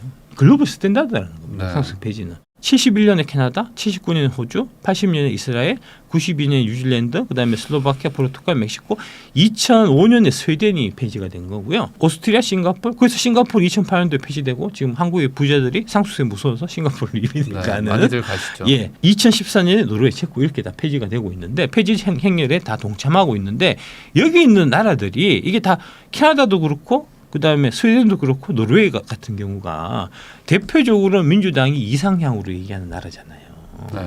이제 서구식 뭐 북구 삼민주의 복지국가를 우리가 쫓아가야 된다. 그 복지국가 애들이 지금 세금 없다니까 상속세가. 이것도 쫓아가야 될 거 아니냐고. 이거를 논의를 해야 돼요. 건전하게 해야 돼요. 근데 지금 당장 얘기하면은 아니 왜 재벌 세금을 깎아주려고 하냐라고 이제 쌍욕부터 받고 들어오니까 이게 토론이 안 되는 거 아닙니까? 그러니까 이제 이런 글로벌한 이제 이런 트렌드가 다 이유가 있을 거잖아요. 이런 것들을 이제 민주당의 진선중 의원이나 이제 이런 사람들하고 저하고 MBC 100분 토론이나 이제 KBS 뭐 시사 토론 이런 프로 해갖고 자꾸 대화하고 토론하고 해서 국민들이 이런 사항들을 제대로 알아야 돼요. 토론을 좀 활발하게 했으면 좋겠다. 특히 세금이나 이런 이제 국가 재정이나 이런 문제 관련해서 이제 그런 말씀 좀 드리고 싶고요. 네. 아까 말씀드린 영국이 지금 상속세 감면한다는 겁니다. 네. 이제 2022년 10월에 취임한 리시 수넥 총리 이 사람이 이제 그 인도 분인 것 같은데 상속세 폐지해야 되겠다 하는 거를 지금 추진하고 있고요. 노벨 경제학상 수상한 로버트 루카스 미국 시카고대 명예교수의 모형으로 보면 상속세 감면 효과를 추정해 보면은 영국의 경우 재정 지출 금리 인하 같은 전통적인 총수요 진작책보다 1.5배 이상 성장률과 주가를 끌어올리는 것으로 나타났다. 이 루카스라는 분이 뭐 노벨 경제학상 탄 분이에요. 네. 경제학계에서는 유명하신 분이거든요. 이런 효과 있대잖아요. 없애자 우리도. 그러니까 그 세금 걷는 거를 뭐 다른 식으로 걷어도 되는 것인데 그렇습니다. 예, 이걸 예, 굳이 예. 이렇게 상속세로 뭐 60%를 걷어야 되는 이유가 뭔지에 대해서 그러니까 토론하자고 건전한 토론회 장에서 한번 얘기를 해보자고요. 네. 이제 그런 말씀을 드리고 싶고요. 우리나라는 영국보다도 상속세 감면 효과가 더 클 것으로 추정된다. 60% 되니까. 네. 독일이 뉴 밀레니엄 시대를 맞아서 35에서 30%를 한 차례 더 인하했고 금융위기 이후에 미국도 55에서 40%로 대폭 내렸고 네. 일본은 55%로 최고세율이 높지만 이 가업 상속하는 분들한테 상속세와 증여세를 유예하거나 면제해주는 혜택을 추진하고 있다. 최근에 영국이 상속세 폐지를 강력하게 추진하고 있는데 이게 지금 우리나라에서는 이 상속세 개편안 얘기를 쉽게 못 꺼내는 게 상속세를 잘못 건드리면 헌법보다 더 무섭다는 국민정서법의 눈치를 보기 바쁘기 때문이다. 그러니까 자꾸 그런 식으로 아니 너는 친재벌 편이냐 재벌의 네. 주구냐 아니 왜 저기 정의선 상속세를 네가 걱정해 주고 있냐 이런 식으로 나오니까 네. 그런 식으로 불건전하게 나오지 말고 좀 이제 지성인데 지성인으로 네. 좀 논리와 이제 이성으로 좀 이제 이 뭐랄까 좀 건설적인 좀 토론을 좀 하는 이런 게 좀 이제 상속세 문제 관련해서는 좀 시급하게 필요하지 않을까. 금투세도 사실 마찬가지고요. 네. 이제 그런 말씀드리고 싶습니다. 그러니까 뭐 금투세든 뭐 상속세든 뭐든지 간에 결국에 취지가 좋은 거랑 예. 실제 현실에 적용되는 것도 다를 수가 있기 때문에 이런 것들에 대해서 조금 좀 디테일한 부분들도 좀 체크를 해야 되고 그런 거에서 좀 문제가 있다면 또 바꿔야 되는 것이 또 국민들을 위해서 좋은 거 아니겠습니까? 예, 맞습니다. 그러니까 제 친구들이 이제 그 재경부나 아니면 이제 그 저기 금감원, 금융위 이런 쪽에 이제 가 있는 제 친구들이 많이 있는데 그 친구들이 하는 얘기가 지난 문재인 정부 때 미치는 줄 알았대요. 이런 이제 경제 원리 뭐 이런 이제 디테일 이런 거 싹 다 무시하고 그냥 우리 개혁 과제니까 밀어붙여 너네들은 우리 말을 들어 이런 식으로 밀어붙이니까 어쩔 수 없이 들어주긴 하는데 빤히 파국이 보이는데 들어줬더만 결국 파국이 발생하고 그래서 미치는 줄 알았다는 거 아닙니까?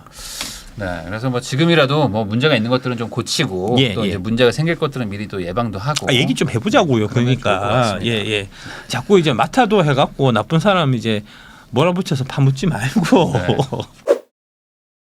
금투세도 그렇고 이제 이런 문제들이 좀 시장을 좀 계속 좀 발목을 잡고 있는 좀 상황이어갖고 급한 건 사실 금투세 이거 저기 좀 폐지를 하든 유예를 하든 빨리 결정을 해야 그래야지 이제 시장에 이 신규 자금들이 들어오면서 뭐 2차 전지든 반도체든 뭐 자동차든 이제 좀 이제 추세적으로 좀 올라가는 지금 글로벌하게 다른 나라 증시는 다 좋아요. 미국은 거의 뭐 정고점 부분에 지금 다 다다라 있고 그렇잖아요. 우리만 지금 상승 대열에 지금 소외돼 있거든요. 금투세 때문에 그렇다니까요. 네. 뭐 말씀하신 김에 그럼 여쭤보면 금투세라는 게 결국에 지금 뭐 내년에 적용되는 걸로 지금 되고 있는데 이게 적용이 유예될 가능성도 있을까요? 저는 유예되는 쪽으로 보고 있습니다. 민주당이 그렇게 멍청하다고 생각하지는 않습니다. 그 사이에 어떤 여론이나 이런 것들 때문에 다 여론 체크하고 있을 거예요. 네. 지금 이제 금투세 관련된 여론이 되게 들끓고 있기 때문에 아마 폐지보다는 유예 쪽으로 좀 가닥을 잡지 않을까 싶고요. 특히 이제 지금 그 이재명 그 민주당 당대표 같은 경우에 되게 좀 실용적인 분이에요. 또 주식 투자를 또 잘하신 걸로 알고 잘하시고 그래서 다른 이제 그 과거 문재인 정부 때 있었던 이제 민주당 국회의원들에 비해 갖고는 이제 뭐랄까 그런 운동권적인 이념이나 이런 데 좀 이제 매몰돼 있는 이런 부분이 상대적으로 좀 적은 열려 있는 분으로 제가 알고 있거든요.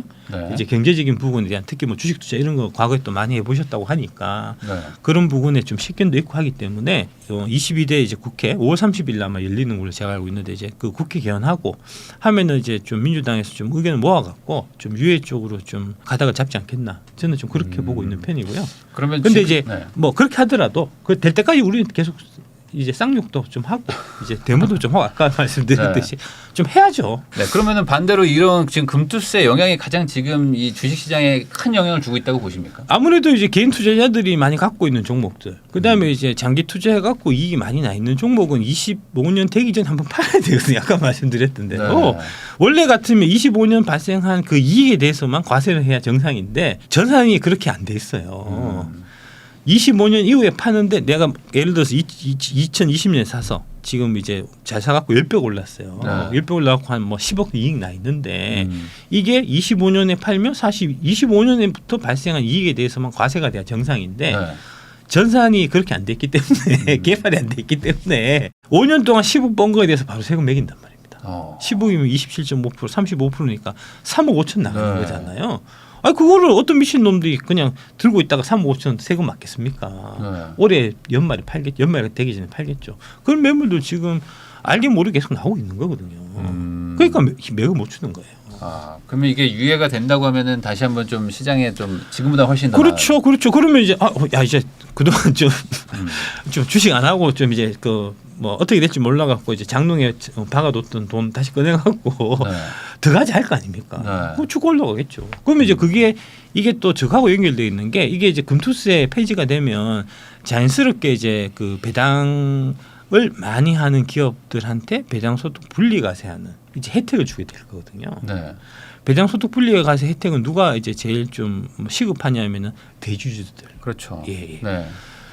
그 사람들이 배당 많이 못 해주는 게 배당하면 자기 49.5 맞으니까 그렇죠. 이제 개인주들은 이제 뭐 14.5, 15.4%. 예, 15.4%면 내고 땡이지만 나는 받으면 49.5인데. 네. 아이고 배당 받고 싶겠냐고. 근데 이제 그거를 분류과세로 이제 한시적으로 이렇게 좀 코리아 밸류업하고 엮어갖고 해주면은 당연히 배당을 더 많이 줄 거고. 그러면은 이제 그 배당 많이 주는 것 때문에 이게 이제 시장에 참가하는 사람들이 더 늘어나서 주가가 올라가는. 실제로 이게 제가 정확한 연도는 기억 안 나는데 아마 2016년에서 2018년 정도까지 한 3년 정도에 걸쳐 갖고 이제 고배당 주식에 대해서 분리과세를 다 해줬던 적이 있어요. 네. 그때 실제로 주가 많이 올랐어요. 배당 많이 주는 주식들이 네. 선례가 있거든요. 그러니까 이제 빠꼼한 사람들은 다 옛날에 그런 선례도 있었던 거 다 알 거니까 관련해서 이제 그러면은 그 저피배알 주식들, 백날 저피배알 주식들 올리는 게 밸류업이다 얘기해봐야 소용없고 그 저피배알 주식들 배당 많이 주게 될 거니까 자연스럽게 그 저피배알이 해소가 되는 이런 구도로 이제 가게 되는 거니까. 그 주가 올라가는데 지금 사실 금투세가 결정적인 지금 장애물로 작동하고 있고 금투세가 해결되면 주가가 상승 이제 기폭제가 될 거다. 이제 그렇게 볼 수밖에 없는 거죠. 사실.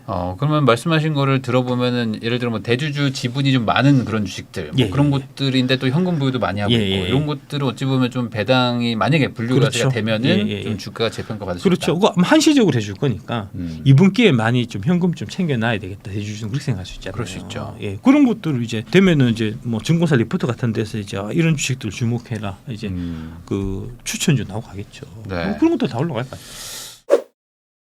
박순학 작가님하고 이야기 나누고 있습니다. 또 이제 그 2차 전지부터 해서 또 주식 시장에 대한 얘기를 좀 여쭤보려고 하는데 우선 현재 뭐 2차 전지 쪽 섹터는 좀 어떤 상황인지 한번 얘기 한번 해주시죠. 뭐 그렇게 나쁜 것 같지는 않고요. 네. 이제 지금 보면 작년 10월달에 이제 미국에서 이제 그 IRA 관련 규정이 이제 개정이 되면서. 네.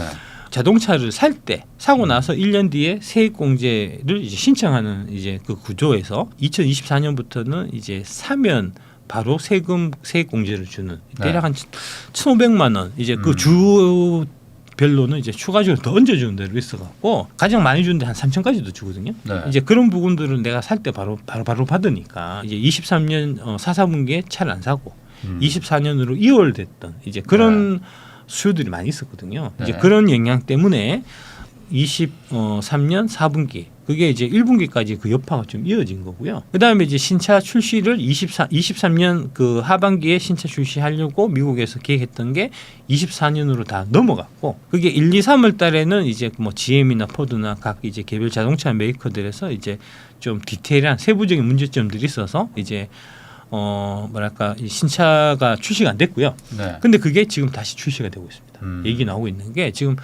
대표적인 게 이제 그 캐딜락 리릭이라는 모델이 되게 이제 자동차 이제 애호가들 이제 한테 되게 화제가 됐던 네. 되게 이제 그런 차인데 그게 드디어 국내에서도 사전 예약을 지금 받고 있습니다. 그러니까 곧 출시될 거거든요. 네. 이제 그런 것부터 해서 이제 좋은 자동차 모델이 나오면 당연히 이제 전기차가 많이 팔릴 거고 배터리가 더 팔리게 되고 이제 관련해서 양극재도 더 팔리고 그러면은 이제 양극재 들어가는 뭐 리튬이나 원재 가격도 올라가고 뭐 이런 구조가 될 거니까 그게 지금 뭐 리튬 가격도 좀 예전하고 좀 달라졌다 이런 얘기도 있던데. 예. 그러니까 그게 이제 저번에 그때 왔을 때 네. 말씀드렸듯이 이제 바닥 찍고 아마 좀 올라가지 않겠나 이제.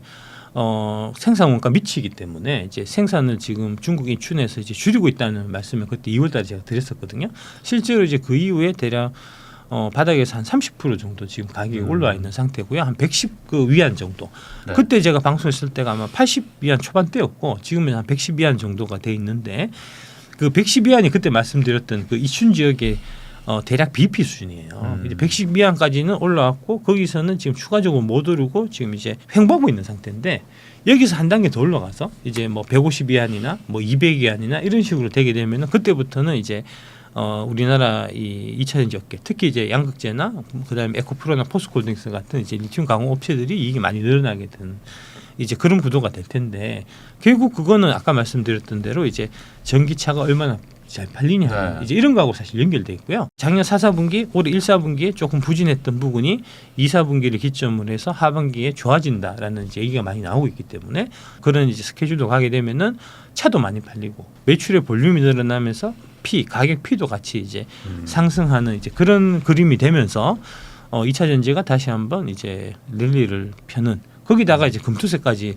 뭐 유예가 되든지 폐지가 되든지 하면 금상첨화겠죠. 그러면은 뭐 그냥 아주 단순히 얘기하면 지금이 2차 전지 어떤 주가의 뭐 저점 구간이다. 뭐 이렇게 뭐 지금 바닥이다. 뭐 이렇게 봐도 뭐 크게 틀리지는 않았다라고 볼까요?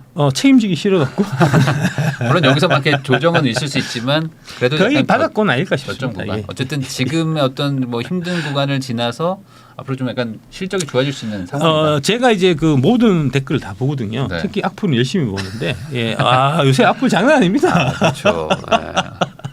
악플 폭발 받고 있습니다.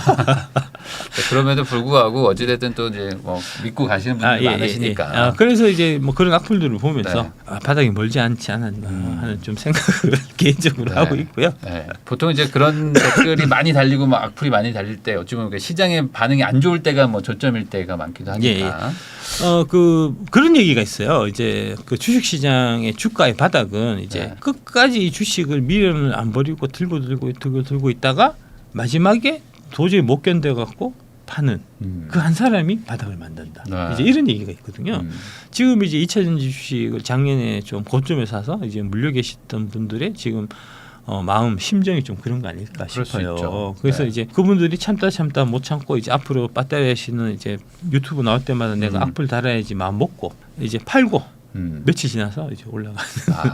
네, 맞아요. 결국 이게 팔 거면 빨리 팔든지 아니면 가지고 가든지. 끝까지 계기든지 이렇게 해야 되지 않을까. 어중간하게 이제 네. 참다 도저히 못 참아 팔면 그 다음부터 이제 날아가는 경우들이 이제 많이 목격이 되는데 그렇게 되지 않기 위해 네. 좀 노력하셔야 되지 않겠나 싶습니다. 마음 수양을 좀 하셔야 되지 않겠나 싶습니다. 네. 그러면 또 이것도 한번 좀 여쭤보겠습니다. 그 우리나라 사람들이 이제 해외 주식으로 많이 투자하는 것 중에 하나가 또 테슬라인데 테슬라 주가 막 훅 빠지다가 또 다시 또 막 급등하고 다시 한번 또 롤러코스터를 타고 있는데 테슬라가 그렇게 주가 막 빠지고 했던 것들이 결국에 이 전기차 시장이 앞으로 좀 당분간 좋지 않을 거다. 뭐 이런 예측 때문에 그런 거 아닌가? 그런 부분이 뭐 일정 부분 있겠죠. 하지만 네. 이제 그거보다는 좀 더 이제 뭐랄까 좀 결정적인 거는 테슬라 자체의 이제 경쟁력이 좀 과거만 못하다는 이제 그런 부분이고요.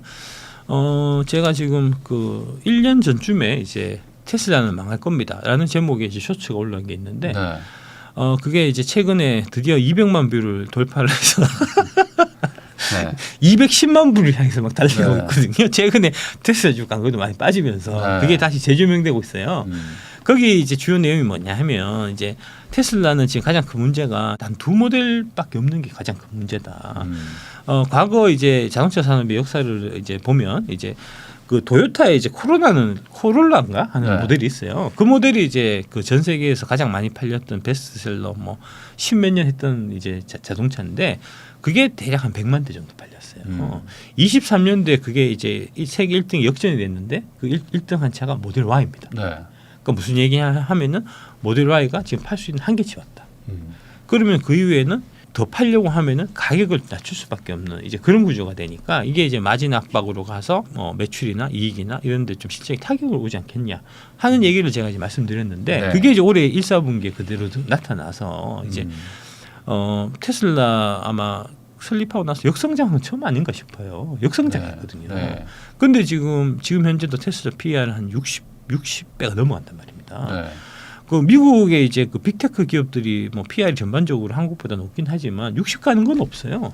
엔비디아도 지금 뭐 한 40이 채 안 되거든요. 근데 테슬라는 60인데 네.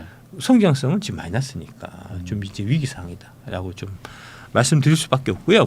결국은 이제 주가적인 측면에서 보면은 이제 테슬라가 새로운 성장 동력 이제 이런 모습을 좀 보여줘야 되는데 마침 이제 그 실적 개판 발표 나고 네. 이제 한 140불까지 떨어졌다가 네. 그다음에 이제 모델 2를 이제 제시를 하면서 그 이후에 그게 좀 이제 시장에서 반응을 불러일으켜 갖고 대략 200불 거의 근처까지 갔다가 지금 이제 거기서 다시 좀 밀려서 아마 네. 180불 정도 지금 초반대 와 있는 이제 뭐 그런 걸로 지금 보고 있는 상태입니다. 그러면 이제 뭐 아까 말씀하신 것처럼 이제 추가 모델이 이제 나오면 예. 뭐 사이버 트럭도 나오긴 했지만 뭐 예. 그런 것들이 이제 좀 나오면은 테슬라는 다시 좀 약간 뭐 좋아질 수 있다라고 볼 수 있을까 아니면 뭐 그렇게 말은 하지만 쉽지 않을 수 있다 뭐 이렇게 봐야 될까요? 어렵지 않겠나?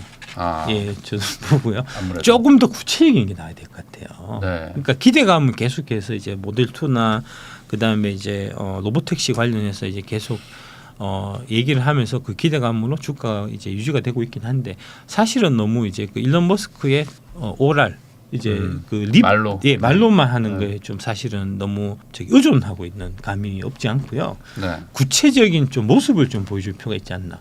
모델 2도 이제 지금 얘기 계속 나온 지가 뭐 한 1년 훨씬 넘은 것 같은데 실제로 지금 그 모델을 보여준 적이 없어요.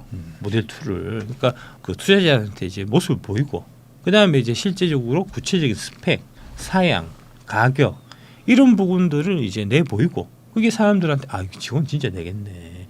모델 3, 모델 Y를 이어서 세 번째 이제 100만 대 팔 수 있는 차가 되겠네 하는 좀 이제 그런 느낌을 줘야 다시 좀 그 추세적인 상승을 할 수 있지 않겠나 싶고요. 일단 이제 매분기 앞으로 실적 계속 발표할 거잖아요. 올해는 실적이 계속 안 좋을 것 같습니다. 지금 이제 판매 데이터가 계속 좀 안 좋은 상태여갖고 이제 네. 그런 부분들은 좀 이제 염두에 두시고 이제 보시면 될 것 같고 로보택시는 어려워요, 진짜로. 예, 로보택시는 왜 그러냐면 로보택시는 미국 이제 미국의 그 교통안전국이라는 데가 있는데 거기서 최종 허가를 해줘야 로보택시 영업을 할 수가 있거든요. 인가 사업입니다. 네. 근데 지금 이제 미국 그 교통안전국에서는 이제 계속해서 그 테슬라의 기존 오토파일럿이나 그다음에 이제 FSD 같은 이제 풀셀프 드라이빙 관련해 갖고 계속해서 지금 문제 제기하고 있고 이제 더 심화로 이제 조사해 보겠다 뭐 이런 식으로 나오고 있기 때문에 그 로보택시를 인가해 주기가 좀 어려운 상태고요. 기존은 지금 미국에서 이제 로보택시 그 영업이 하고 있는 데가 있어요. 이제 샌프란시스코에 지금 이제 GM 크루즈하고 그다음에 이제 구글 웨이모가 하고 있는데 GM 크루즈는 이제 하다가 시간 안 되겠다 해서 이제 면을 반납했고요. 지금 구글 크루즈는 제가 그대로 하고 있는 걸로 알고 있는데 거기는 이 지금 테슬라가 자랑하는 그 이제 라이다 기반이 아니고 이게 뭐죠? 카메라 기반이 아니고 라이다 네. 다 이제 들어있는 이제 기반이거든요. 그러니까 레이다나 라이다 같은 것들을 다 넣어갖고 로보택시를 만들지 않으면 미국 교통안전국에서 이제 인간을 못 받을 겁니다. 그래서 뭐 테슬라가 최근에 다시 또 라이다에 막 투자 막 그래서 그런 하고. 얘기 맞아요. 그래서 그런 얘기가 일론 머스크가 자기가 직접 이제 우리 좀 라이다 이것도 한번 채택해 보고 이런 얘기 하는 게 사실 그런 것 때문에 그런 거거든요. 이런 얘기를 종합해 보면 테슬라가 예전에 뭔가 좀 그 비전을 제시하고 했던 것이 약간 좀 위축이 된 뭐 그런 느낌도 좀 들기는 드네요. 좀 고비라고 보이고요. 이제 네. 많은 분들이 오해하시는데 이제 제가 그 일론 머스크 새끼 사기꾼이고 막 얘기해갖고 제가 일론 머스크 싫어하시는 줄 아는데 안 그렇습니다. 이제 일론 머스크 좋아하고요. 이제 특히 이 정치자 시대를 연 이제 뭐 그런 뚝심이랄까 이제 집념 같은 거에 대해서 되게 높게 평가하고요. 그 과거에 좀 비슷한 사례가 그 누가 있었냐면 스티브 잡스가 있었어요.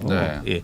스티브 잡스가 이제 여러분들은 좀 잘 모르시지만 이제 이 그 옛날 얘기를 잘 모르시니까 이제 스티브 잡스가 계속해서 잘 나간 사람인 걸로 알고 있지만 사실은 안 그렇습니다. 처음에 이제 그 애플 PC를 이제 내놓고 그 다음에 매킨토시 해갖고 이제 거듭된 이제 성공을 했는데 너무 그 성공에 취한 나머지 이제 너무 아나무인이고 원래 이제 좀 뭐 일론 머스크도 그렇고 그 스티브 잡스도 그렇고 성격 안 좋은 사람들이거든요. 이제 기존 이사의 멤버들하고 이제 갈등을 일으켜갖고 한번 쫓겨났었어요. 쫓겨났다가 그 픽사라고 이제 애니메이션 여러분들 이제 그 보시는 그 픽사 만들어서 그걸로 이제 돈 벌어서 재계획해서 그 돈 갖고 다시 애플에 들어와서 그 이제 애플을 장악해갖고 거기서 나온 물건이 아이폰이거든요. 그러니까 한번 이제 이런 그 위대한 인물들 같은 경우에 한번 큰 시련을 한번 겪고 그래야지 이제 이 사람이 저 단단해져갖고 과거보다 더 대단한 물건을 이제 갖고 와서 인류를 이롭게 하는 이제 이런 좀 이제 스토리들이 있는데 지금 일론 머스크가 지금 그런 상황이 아닌가 싶어요. 지금 이제 좀 뭐랄까 뭐 30대 이후에 계속해서 이제 승승장구해갖고 뭐 한때는 세계 최고의 부자도 됐지만 그러면서 과거에 스티브 잡스가 했던 이제 그런 여러 가지 문제점들 이제 많이 일으켰었고 지금 너무 독주하다가 이제 이게 좀 뭐랄까 자기 성공에 취해갖고 좀 오만에 이제 좀 빠져 있었던 이제 그런 것들이 지금 이제 이 경영상의 좀 미스 같은 것들로 이제 나타나면서 최근에 좀 주가 빠지는 이런 좀 영향이 있는 것 같고요. 요번에 좀 한번 좀 호되게 당해갖고 이제 거기서 다시 심기일전해서 이제 뭐 모델 3나 모델 Y를 이제 뛰어넘는 더 대단한 이 작품을 이제 좀 갖고 들어오는 좀 그런 좀 스토리로 가는 게 좀 이제 아름답지 않겠나 싶습니다. 제가 이걸 왜 여쭤봤냐면 지금 뭐 중국 전기차가 뭐 이제 앞으로 좀 뜬다. 뭐 중국 배터리도 막 같이 뭐 주가도 높고 막 지금 실적도 좋고 막 이런 얘기들이 들리다 보니까 아 이제 테슬라가 이제 중국에 밀리는 거 아니냐 뭐 이런 얘기들도 있는 것 같은데 중국 쪽은 지금 뭐 분위기 좋다고 봐야 되는 건가요? 안 좋고요. 안 좋아요. 산업은 안 좋고요. 예, 근데 이제 중국 주가는 많이 올랐습니다. 이제 그거는 이제 아까 우리가 코리아 밸류업을 하듯이 중국도 이제 중국 밸류업을 하고 있거든요. 중국은 뭐 배당 안 하면 막 중국 잡아서 막 놔두고 공매도 하지 마 이러면 진짜 안 하고 우리는 공매도 하지 마 해도 뒤로 다 하잖아요. 그러니까요. 그러니까 그런 거 이제 그 당국이 적극적으로 나서서 지금 이제 민심 동요를 막기 위해서 이제 주가를 올리는 이제 좀 그런 거고요. 상황은 그렇게 좋지는 않습니다. 전기차도 그렇고 배터리도 그렇고 이제 계속해서 미국과 유럽의 견제를 받고 있어갖고 너무 과잉 생산하고 있어요. 그래서 이제 그 안에서 이전 투구를 하면서 자기들끼리 이제 재사 깎아먹기식 이제 경쟁을 이제 출혈 경쟁을 막 벌이고 있다 보니까 그 안에서 이제 뭐 수익성이나 이런 부분은 계속해서 이제 좀 떨어지는 그런 상황이고요. 그 유탄을 사실 좀 테슬라가 맡고 있는 겁니다. 이제 테슬라의 그 자동차 한 해 자동차의 절반이 중국에서 팔리거든요. 그런데 이제 그 중국에서 지금 시장 점유율이 계속해서 떨어지다 보니까 최근에 이제 기사 나온 거 보면은 이제 중국 테슬라 중국 사업이 지금 마이너스로 돌아섰다는 거잖아요. 이제 그런 것들 때문에 실제 이제 주가가 또 좀 많이 떨어지고 그랬던 거고 결국은 이제 활로는 중국 자동차, 중국 배터리가 유럽이나 미국으로 진출해야 되는데 이제 미국에서는 IRA 법안 때문에 막혀 있고 유럽에서는 이제 뭐 CRMA 법안, 그 다음에 최근에 지금 얘기 계속 나오고 있는 게 이제 그 중국에서 유럽 팔려고 하면 차를 팔려고 하면 전기차 팔려고 하면은 뭐 싸게 하는 것밖에 방법이 없잖아요. 그래서 진짜 싸게 팔아요. 근데 그게 이제 덤핑이거든요. 이제 중국 국가에서 이제 보조금을 지급하고 받고 유럽에다 싸게 파는 이런 형태가 지금 많이 벌어지고 있기 때문에 이게 이제 경쟁 질서를 해치는 거잖아요. 그래서 이제 EU에서 지금 작년부터 이제 반덤핑 그 조사를 이제 하고 있는데 대략 한 6월 달부터 그 반덤핑 관세가 이제 매겨질 걸로 지금 얘기가 되고 있고 한 50% 정도 될 거라고 합니다. 그렇게 되면은 이제 더 힘들어지겠죠. 예. 그럼 반대적으로 그럼 반사 이익을 좀 저희가 받을 수 있는 건가요? 우리가 받겠죠, 당연히. 그러면 결국에 그래도 전기차 자체가 많이 팔려야지 이제 2차 전지도 이제 그 좀 실적이 좋아지는 거 아닐까라고 생각이 좀 드는데 이 전기차 시장 자체가 지금 좀 정체기에 왔다 뭐 이런 얘기도 있는데 이거에 대해서는 좀 어떻게 생각하세요? 별로 뭐 딱히 그렇게 생각하지는 않고요. 작년에 이제 한 30% 중반대 정도 성장을 했고 올해 연초에 이제 한 20% 중반대 성장하지 않겠나 이제 그 전문 조사 기관들이 그 정도 얘기했었거든요. 네.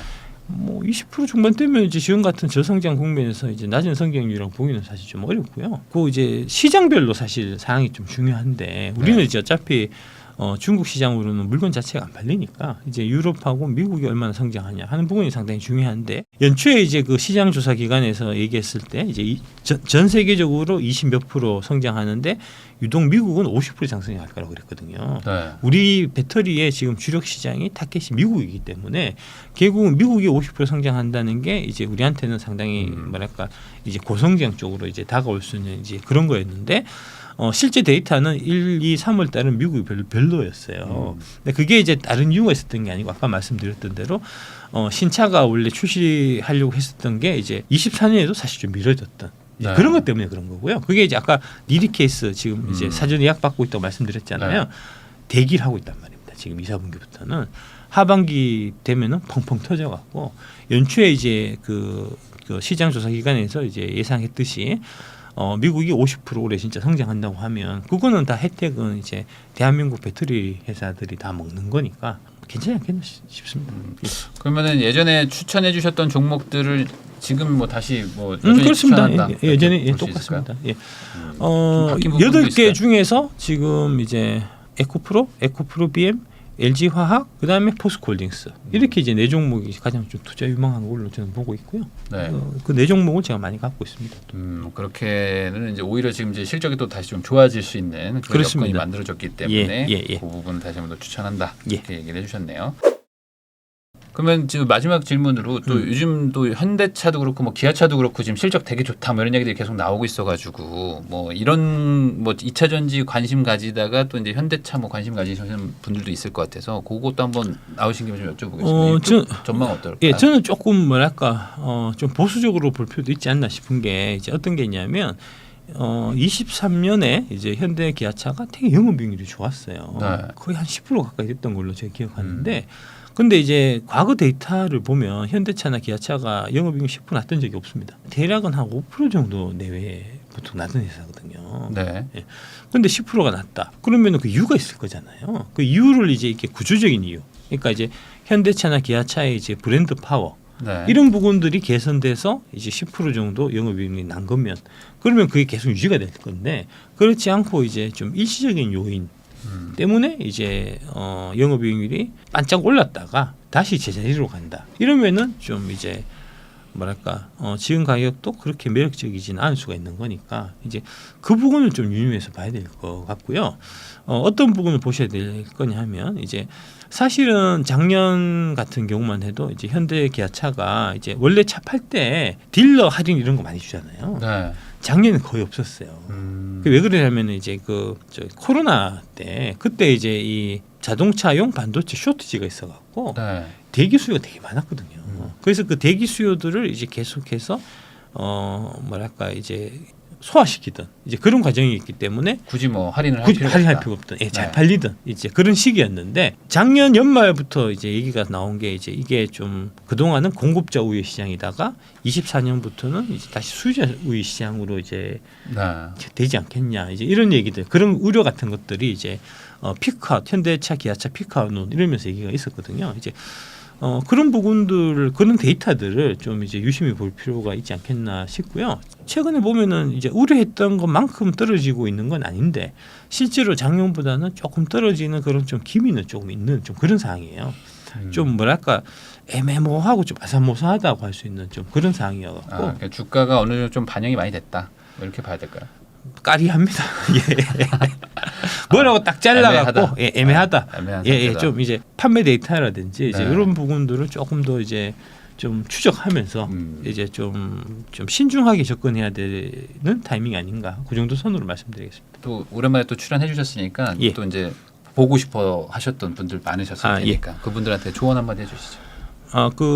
제 새 책이 나옵니다.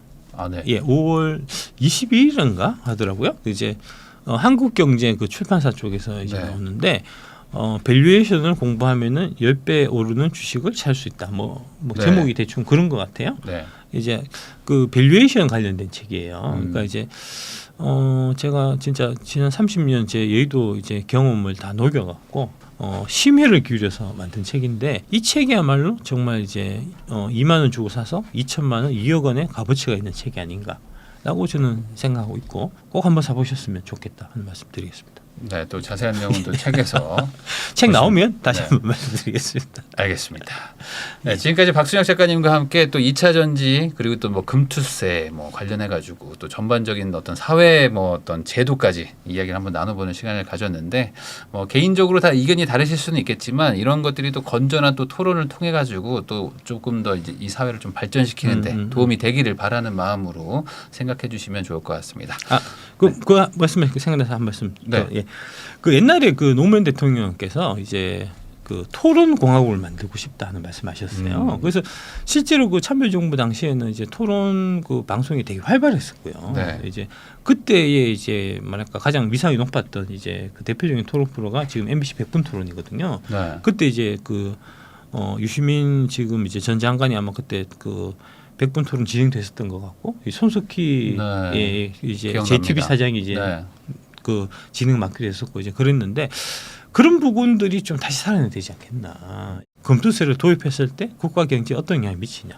상속세를 지금 전 세계적으로 이제 낮추거나 없애는 추세인데 그 다른 나라 왜 그렇게 낮추고 없애고 우리가 이 추세에 따라가야 되냐 말아야 되냐 이런 거 갖고 사실은 토론을 해야지 좀 뭐랄까 건전한 토론이고 좀 건설적인 토론이 되지 않겠나 싶어요. 그러니까 그런 부분들을 이제 여야 정치권에서 많이 좀 여야 정치권 그다음에 이제 MBC나 KBS 같은 이제 각종 공영 언론에서 좀 많은 좀 관심을 가져주셨으면 어떨까 싶은 이제 그런 생각입니다. 네, 결국 뭐 민주주의라는 거는 이제 토론이 같이 동반이 돼야지만 그 순기능을 또 계속 이제 유지할 수 있는 거니까 이제 좀 건전한 토론, 그다음에 이제 뭐 서로 이제 뭐 공방도 주고 받으면서 또 부족한 부분 또 채워가고 하면서 이제 결국에 좋은 나라 만들자라는 그렇습니다. 그 목적으로 가는 게 맞지 않나라는 생각. 토론 나가면 제가 쌍욕하고 그렇지는 않습니다. 이제 점잖하게 이제 젠틀하게 당연히 할 거니까. 그러셔야죠.